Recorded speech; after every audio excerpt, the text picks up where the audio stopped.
saja kita sambut Dr. Arifah Syabrina, Magister Gizi. Selamat datang, dokter.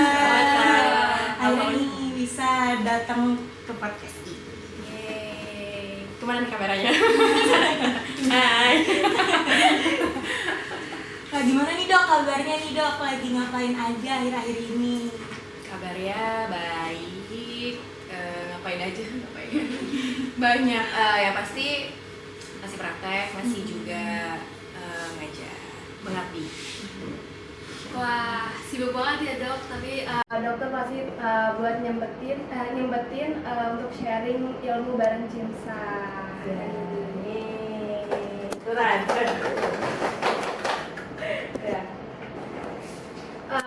Mungkin langsung aja ya dok. Pertama-tama kita akan membahas makanan tradisional terlebih dahulu. Mungkin dari sudut pandang gizi, sebenarnya apa sih dok makanan tradisional itu? Apakah cuma makanan dari masa lalu saja atau ada ciri khas lain? Oke, sebenarnya kalau makanan tradisional itu lebih ke budaya ya, karena kayak kita berbicara tradisionalnya, traditional foodsnya orang Indonesia pasti sama orang Malaysia beda dong ya, meskipun mungkin sama-sama masih serumpun tapi kan tetap beda ya gitu. Jadi kalau dibilang dari masa lalu ya karena budaya sih biasa. Nah tapi doesn't mean kalau traditional food tuh ya apa sih kalau dibayangin sama kita soal traditional foods? Soto ya, karena itu kan karena suatu hal yang berulang kita biasa ini kan. Wah, menarik banget nih dok. Ternyata makanan tradisional ini gak cuma soal makanan nih dok, pasti ada kandungan gizi yang terkandung gitu ya. Pasti, of course. Nah, kalau boleh tahu nih dok, kandungan gizi apa sih dok yang di makanan tradisional kita ini yang mengunggulkan gitu dari suatu bentuk produk makanan? Tergantung. Jadi kalau kita bicara traditional foods, apa dulu nih ya? Karena Indonesia itu memang kalau ya saya belum terlalu banyak sering pergi jalan-jalan kayak travel around the world, nggak semuanya sih gitu. Tapi memang Indonesia itu makanannya paling bervariasi kan, paling beragam. Ada yang sekalinya sehat banget, ada yang tinggi kalori banget gitu ya. Let's say ini kita tidak menyudutkan salah satu jenis makanan aja ya. Misal yang paling sering kita temukan kan traditional food itu misal snack basah, apa sih, jajanan basah ya. Ya yang sering kita temukan di acara-acara misalnya kayak lemper kan, terus apa lagi ya, sosis Solo ya. Ya itu pasti base-nya karbo gitu. Jadi kalau mau dibilang yang diunggulkan apa, rasa. Nah, tapi kalau dari sudut pandang nutritious apa enggak, bernutrisi atau tidak, sebetulnya kalau kita tadi bicaranya si lemper, sosis Solo ya, itu ya cukup gini, kalau kita makan dengan porsi yang pas, itu cukup untuk energi gitu. Tapi kalau kita mau cari keunggulannya, misalnya mau cari yang tinggi serat atau unggul, nah itu dia balik lagi ke perspektif ya. Kalau mau unggulnya, definisi mungkin unggulnya halwa sama saya beda ya. Misalnya kalau saya lebih nyari serat misalnya, kalau halwa mungkin mana deh yang paling gampang ditemukan terus cukup mengenyangkan tapi sehat gitu ya. Nah itu jadi kita balik lagi pertamanya itu kita harus tahu ini yang mau diunggulin apa gitu. Tapi overall kalau bisa kita ngomongin unggul, kita menyamakan persepsi definisi unggul itu adalah sama-sama seimbang, ada proteinnya, ada karbonnya, ada seratnya. Ya, saya bisa kasih contoh traditional food yang tidak digoreng, tidak dikukus atau direbus, dan dia bukan base-nya tepung. Kayak pecel gitu ya dok? Pecel apa nih? Pecel ayam gitu. Ya kalau pecel ayam ya gimana ya? Minyak semua Benar. Kalau pecel sayur bisa. Tapi terkadang kalau kita bicara bumbunya si pecel sayur kan nggak tahu ya. Kalau makan pecel sayur kayak di Jogja itu bumbu kacangnya medok tuh. Emang definisi kacangnya tuh ada beberapa kayak kacang kan. Kalau di sini kan kita bisa nemuin bervariasi ya. Ada yang pecelnya tuh lebih banyak gulanya ya kan. Nah itu makanya. Tapi intinya kalau mau bicara traditional food yang diunggulkan, mari kita samain persepsi bahwa definisi unggul itu adalah harus yang sesuai sama gizi seimbang, ada semua gitu. Meskipun dia dibilang snack, tapi dia tetap ada semua gitu. Meskipun ya dalam jumlah minim, at least ada semua. Gitu. Menarik banget ya dok. Tadi kan kita sudah bicara tentang makanan tradisional. Mungkin kita bisa lanjut ke modern diet. Menurut dokter, apa sih arti dari istilah modern diet itu? Apakah seperti tren diet kayak keto, paleo, vegan, atau lebih ke pola makan masyarakat urban saat ini? Ya. Kalau saya lebih setuju yang kedua. Jadi memang modern diet itu adalah suatu definisi yang tidak bisa referensinya ditemukan ya, karena itu tergantung dari ya as time goes by aja kan, makin berkembang tiba-tiba ada boba lah, tiba-tiba ada makanan es yang bisa digulung-gulung ya kan, bukan ice cream tapi dia namanya es gulung apa gitu kan. Ya, es roll ya benar itu, es roll. Sering beli. Ada ngebul-ngebul. Ya, itu benar itu yang ngebul-ngebul. Aneh ya sebenarnya, cuma ya itu salah satu contoh kemodernisasian kan. Dan itu nggak cuma orang urban kan, bukan masyarakat urban aja. Sekarang jajanan kayak gitu malah lebih banyak dikonsumsi sama yang di daerah-daerah, yang rural pun ya. Kalau rural mungkin tidak semua rural ya, tapi hampir modernisasi dalam hal pangan itu bisa dibilang cukup merata ketimbang kalau kita bicaranya soal modernisasi kendaraan, gadget, itu mungkin nggak merata. Tapi kalau pangan, karena orang semua butuh makan, itu hampir merata soal modernisasi gitu. Oke dok, biar lebih jelas boleh nggak sih dok dikasih penjelasan singkat mengenai pro dan kontra tentang modern diet ini gitu? Sebenarnya pro dan kontranya ini balik lagi ya, disclaimer dulu. Jadi kalau kita bilang pro dan kontra itu perspektif masing-masing orang ya kan, meskipun sama-sama mungkin saya sama guru saya punya perspektif yang berbeda gitu, tapi ada satu hal dasar kalau kita ngomongin modern diet atau modern food, saat ini tuh semua itu untuk hal yang modernisasi itu adalah kita mengejar waktu ya kan, jadi semua itu dibuat serba satset. Nah, pronya modernisasi pada hal pangan nih dalam bentuk makanan atau mungkin model-model diet itu mempermudah orang-orang yang apalagi sekarang hampir semua kita tuh melek teknologi ya. Jadi adanya modernisasi cukup membuat kita lebih mudah untuk bisa kenyang ya, memperoleh nutrisi gitu kan. Tetapi kontranya kadang modernisasi itu karena kita butuh satset, jadi kadang kita lupa ada namanya proses atau ultra proses ya, dimana kalau makanan atau sebuah bahan makanan itu diprosesnya terlalu habis digoreng terus di frozen digoreng lagi ya kan. Nah itu malah mengurangi nutrisinya, justru bukan nutrisi yang didapat tapi malah yang ada nggak dapat apa-apa, malah bahan pengawetnya aja yang dapat gitu. Jadi kurang lebih pro kontranya secara garis besar gitu sih soal bagaimana proses pengolahan makanan yang bisa berulang pada makanan-makanan yang saat ini ya.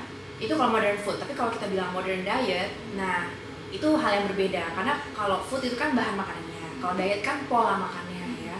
Kalau modern diet itu sama, itu nggak ada definisi ya.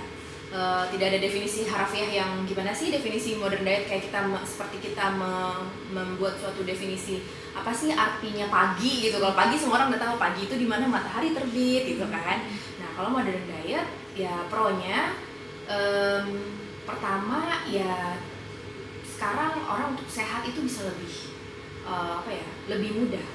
Tapi kontranya karena modern diet ini banyak dan itu bisa diakses, balik lagi modernisasi gitu ya, orang kadang-kadang tidak pas apa yang dipilih gitu ya, apa yang dipilih pola dietnya, dia menentukan pola dietnya tidak sesuai dengan kebutuhannya gitu, hanya misalnya ngikutin temennya atau misalnya ngikutin influencer yang mana ya kan. Nah, gitu, itu kurang lebih pro kontranya sih.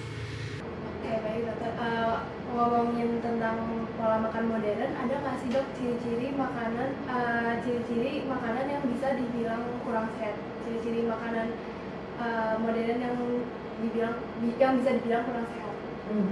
Ya, ciri-ciri makanan modern yang bisa dibilang kurang sehat. Pertama, yang pasti digoreng. Tapi ada tapinya.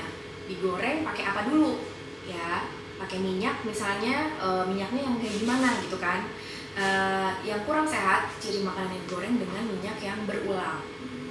Tapi waktu itu ada guru saya bilang bahwa kalau masih digoreng 2 atau 3 kali, that's okay. Tapi kalau sampai lebih dari 3 kali, bahkan warna minyaknya sampai udah teroksidasi terus jadi warna hitam gitu ya, sehitam arang, itu nggak bagus. Makin sering digunakan, lama-lama kan manfaat minyaknya berkurang, lebih banyak lemak yang teroksidasi, itu nggak bagus. Gitu. Untuk minyaknya tuh ada spesifiknya nggak sih? Apa minyak, semua minyak goreng itu sama? Kalau di Indonesia ya, pada intinya semua minyak yang namanya minyak dia tetap ada asam lemaknya. Nah, kalau kita mau goreng dengan minyak kelapa atau misalnya mau dengan minyak sawit biasa ya, cooking oil yang biasa yang terfortifikasi vitamin A, sama sebenarnya, sama-sama dipanaskan kan. Karena pemanasan sebenarnya tuh si asam lemak itu jadi terurai dan akhirnya malah dampaknya kurang baik untuk kesehatan. Nah, kalau bisa dibilang balik lagi, kalau misalnya kita bicaranya adalah soal lebih mana nutrisinya, bisa dibilang 11-12 sebetulnya. Cuma memang kandungan asam lemak yang kolesterol ini memang pada beberapa minyak, misalnya contoh minyak kelapa atau misalnya minyak zaitun yang memang untuk memasak gitu ya, itu memang lebih rendah dibandingkan kalau kita pakai minyak sawit. Tapi balik lagi, intinya dari semua ciri-ciri makanan itu nggak masalah kalau kita makannya cuma sedikit, istilahnya ada porsi batasannya, itu nggak masalah gitu. Janganlah terlalu menyiksa diri ya. Saya paham aja ya, apalagi anak-anak zaman sekarang kan ya namanya juga kepo kan, nyoba itu, that's okay, mau coba, tapi nggak juga kayak sekali makan mukbang gitu kan, corn dog mukbang segala macam ya. Tapi ini namanya jadi sesuatu ya, by the way ya memang itu kan memang jadi trennya kan. Nah itu nggak sebanyak itu, tapi kalau cuma mau nyicip aja that's okay. Itu ciri-ciri yang soal peminyakan tadi ya. Nah selanjutnya nih dok, aku mau nanya, kalau antara makanan tradisional sama diet modern tuh sebenarnya ada nggak sih titik temunya, atau salah satunya ada yang lebih diunggulkan? Titik temu dari modern diet Dan makanan tradisional. Oke, modern food sama makanan tradisional. Titik temunya, nah ini nih ya, modern food sekarang tuh banyak banget ya, dalam arti sekarang bervariasi sehingga pemahaman orang bisa bervariasi juga ya. Titik temunya adalah traditional gini, contoh modern food yang bisa dibilang bisa recommended, salad ya, salad sayur. Nah, salad sayur yang kita biasa beli misalnya, itu kan Caesar salad, pakai sayurnya segar-segar terus pakai daging, dalam arti itu kayak mahal gitu ya. Nah, itu sebetulnya dia mengadaptasi dari traditional foods yang dulu tuh kita cuma makan lalapan. Nggak cuma kita, maksudnya orang luar negeri juga dari dulu dia ya karena keterbatasan zaman ya, balik lagi itu kan makannya ya udah ya seadanya kan, lalapan dikukus dan segala macam. Di Indonesia juga sama, kalau kalian pernah dengar salad Solo, ada nggak pernah dengar salad Solo tuh, kayak dia tuh sayur, ada kentang, terus ada rolade ayam, daging ayam, ya gitu kan, udah itu doang gitu. Nah, jadi sebenarnya kalau kita bicara soal titik temunya di mana, balik lagi tadi soal basicnya. Jadi basicnya kalau kita udah paham sebenarnya ciri-ciri yang sehat itu kayak gimana, maka tuh kita bisa lebih mudah memilih misalnya mau belanja traditional food atau yang modern food kayak gitu kan.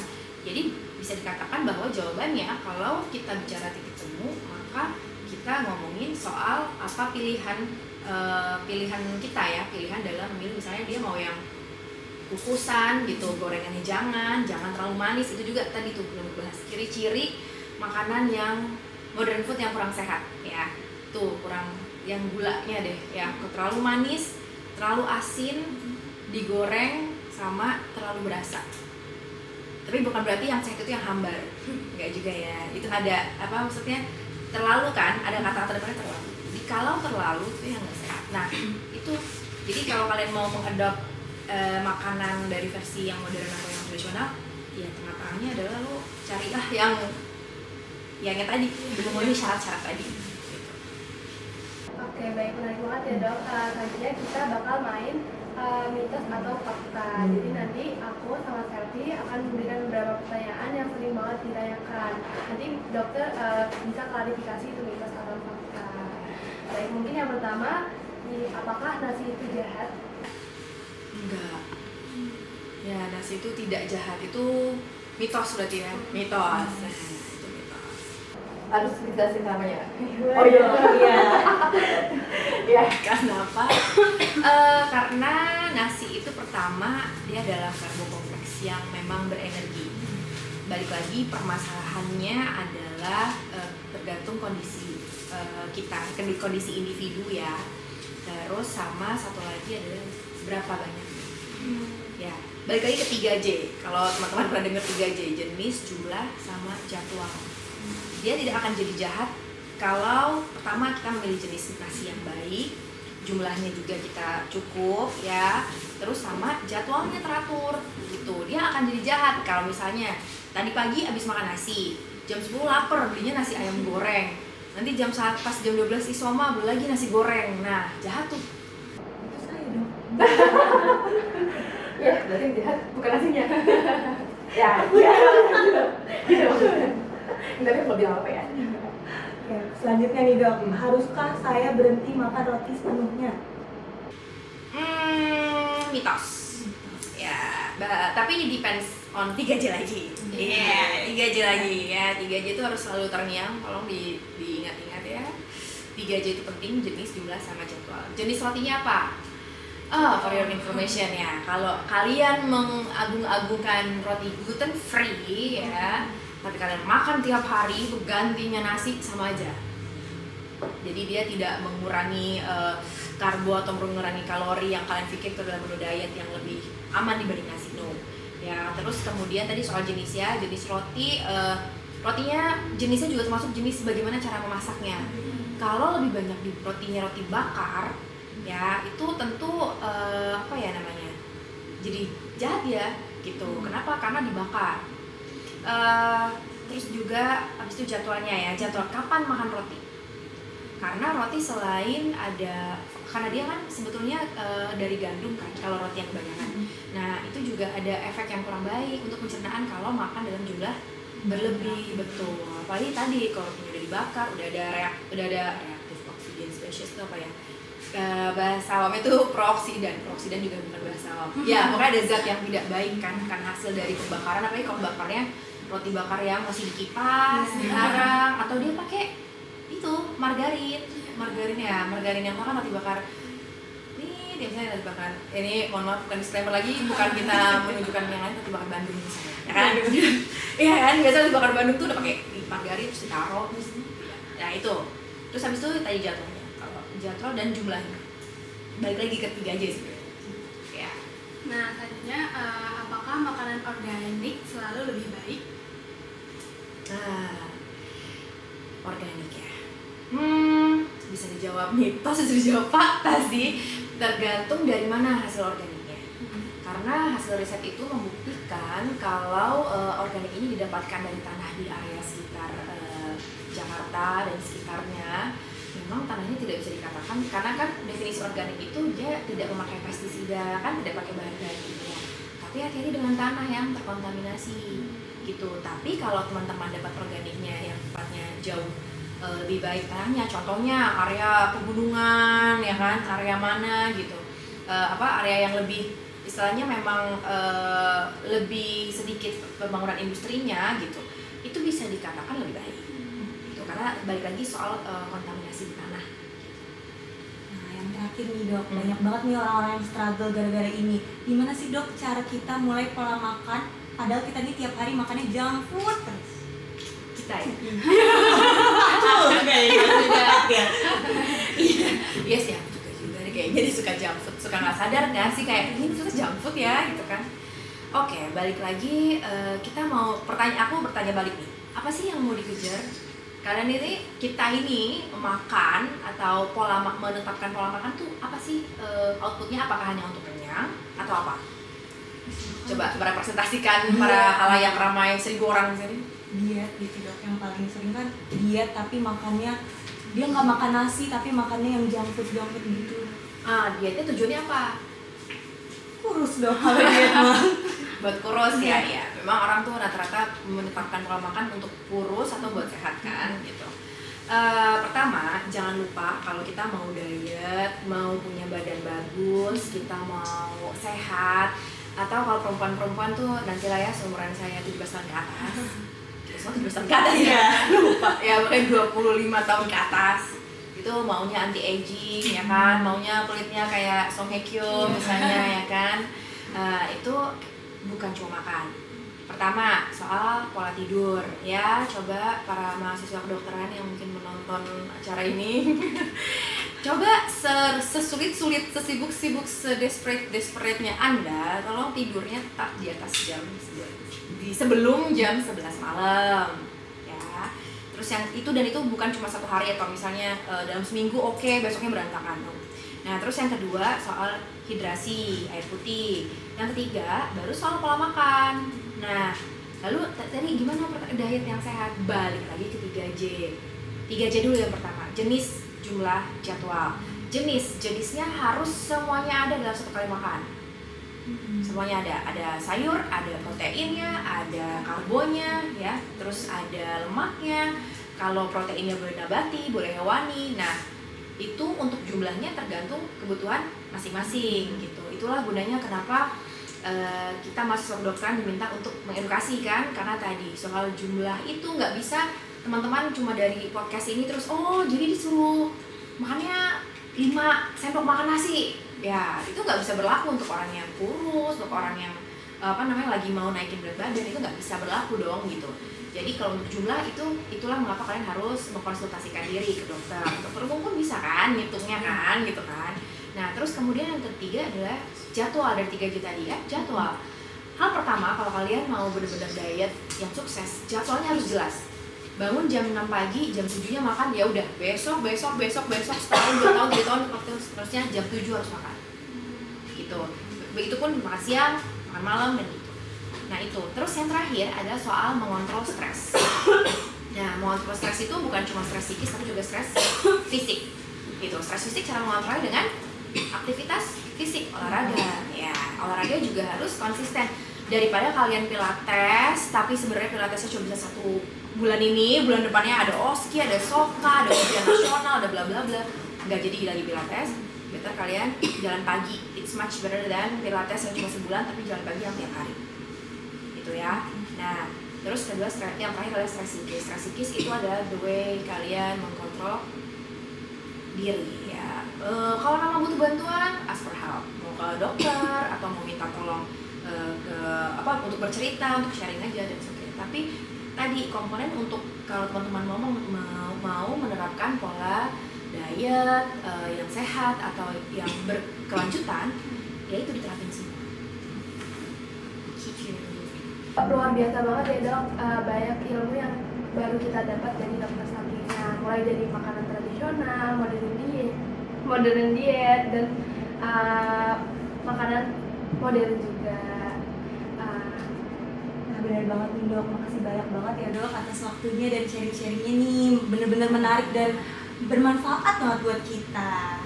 Nah, sebelum kita tutup, mungkin dokter bisa kasih panduan singkat kepada teman-teman Cinsa tentang konsep isi piringku, tapi yang versi makanan Nusantara agar tetap sehat tapi tidak kehilangan cita rasa lokal. Nah, sebelum kita tutup, mungkin dokter bisa kasih panduan singkat kepada teman-teman Cinsa tentang konsep isi piringku, tapi yang versi makanan Nusantara agar tetap sehat tapi tidak kehilangan cita rasa lokal.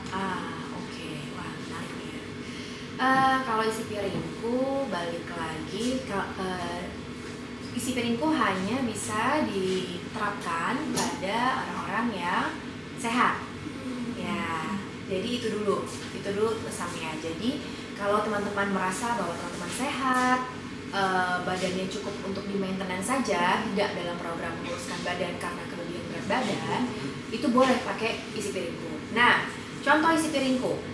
Isi piringku itu kan dia 50% isinya serat, terus 50% dibagi. Habis dong kalau 50% karbo, protein, terus lemak ya itu ya. Jadi itu dibagi kan. Nah, dibaginya contohnya sayur. Kalau sayur kita nggak pernah batasin ya. Kecuali kalau misalnya sayurnya itu bersantan. Jadi definisi sayur yang dianjurkan adalah yang ditumis atau kalian makan lalapan.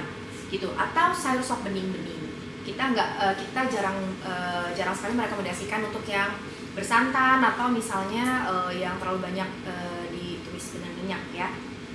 Contohnya untuk sayur, misal sayur bayam yang gampang ya, itu cita rasa lokal nggak ya? Atau tumis kangkung. Nah, tumis kangkung enak kan itu? Nah, benar. Tumis kangkung. Itu bisa 50%-nya. Jadi kalau teman-teman punya di sini bisa tampilkan gambar atau tidak? Ya udah gini aja.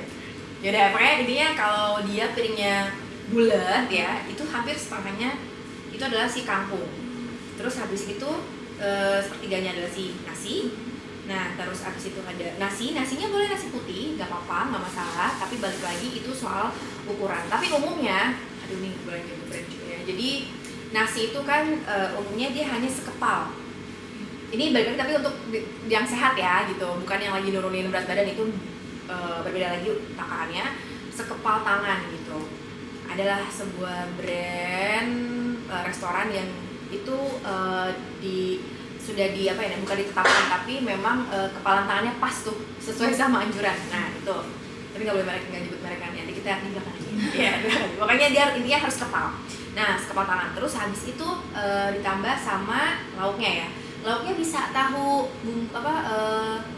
ungkep bumbu kuning, tapi jangan tahu bacem ya guys. Tahu bacem itu terlalu manis ya. Jadi tahunya yang ungkep aja, ungkep. Atau misalnya tahunya ya tahu atau tempe gitu ya, tempenya yang diungkep juga bisa ya kan, atau kalian mau tempe orek tapi digoreng ya.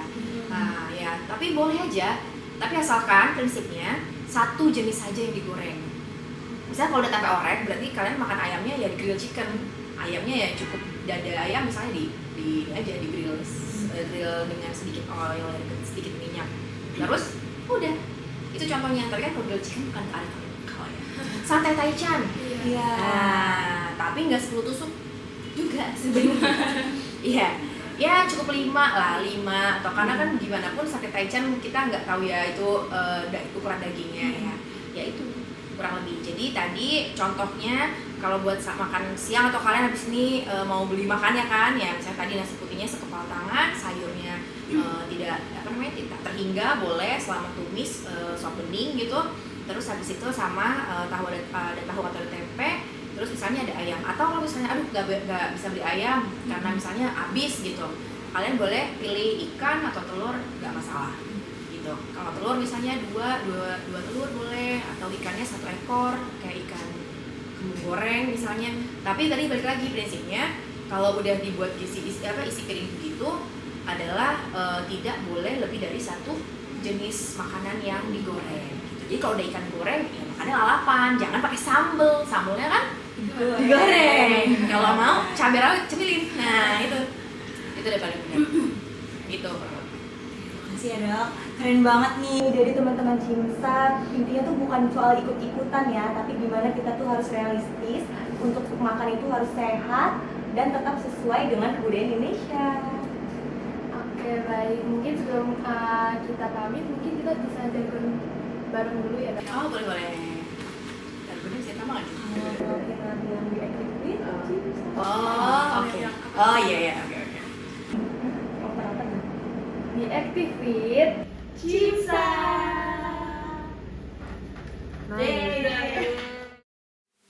Cimsa.